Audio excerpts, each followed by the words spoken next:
बिस्मिल्लाहिर्रहमानिर्रहीम। मेरा नाम फैज़ान उल हक है और हम कुरान पाक तर्जुमा और तफसीर के साथ पढ़ रहे हैं। इसके हमने 30वें पारे से स्टार्ट किया है और इसकी चौथी आयत की हम 19 आयत पढ़ चुके हैं। आज 20वीं आयत से हम स्टार्ट करेंगे।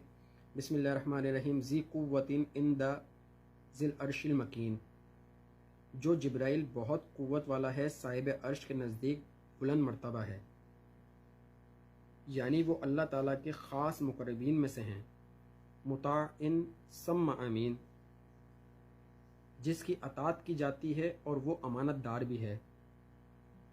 हज़रत जिब्राइल अलैहिस्सलाम तमाम फ़रिश्तों के सरदार हैं। इस लिहाज से आप अलैहिस्सलाम तमाम फ़रिश्तों के मता हैं, यानी तमाम फ़रिश्ते आप अलैहिस्सलाम की अतात करते हैं।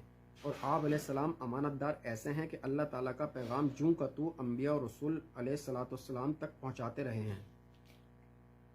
वमा साहिबुकुम बिमजनून, और तुम्हारे ये साथी मोहम्मद सल्लल्लाहु अलैहि वसल्लम कोई मजनून नहीं है।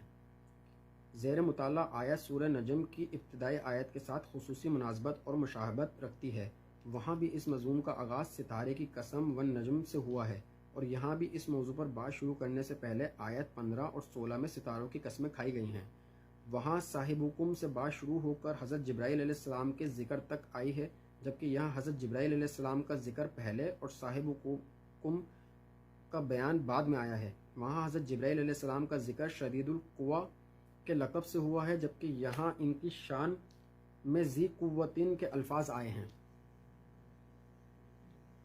वलक़द रआहु बिल उफ़ुक़िल मुबीन, और उन्होंने देखा है इसको खुले उफ़ुक़ पर, यानी हमारे नबी सल्लल्लाहु अलैहि वसल्लम ने जिब्राइल अलैहिस्सलाम को खुले और रोशन उफ़ुक़ पर देखा है।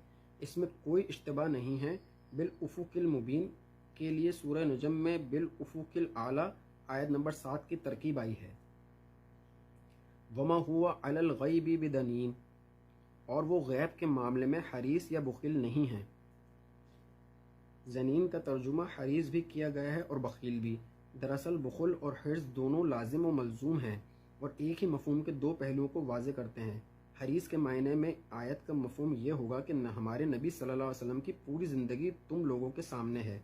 क्या उन्होंने काहिनों और नजूमियों के साथ कभी दोस्ती रखी है, या गैब की खबरें मालूम करने के लिए क्या उन्होंने कभी रियाजतें वगैरह करने की कोशिश की है? ज़ाहिर है इनकी ज़िंदगी में ऐसा कुछ भी नहीं है। चुनांचे तुम लोग ये नहीं कह सकते हो कि वो गैब की खबरों के मामले में शुरू ही से हरीस थे।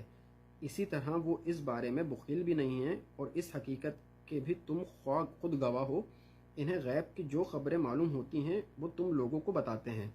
क्या काहिन और नजूमी भी गैब की खबरें इसी तरह खुलेआम लोगों को बताते हैं?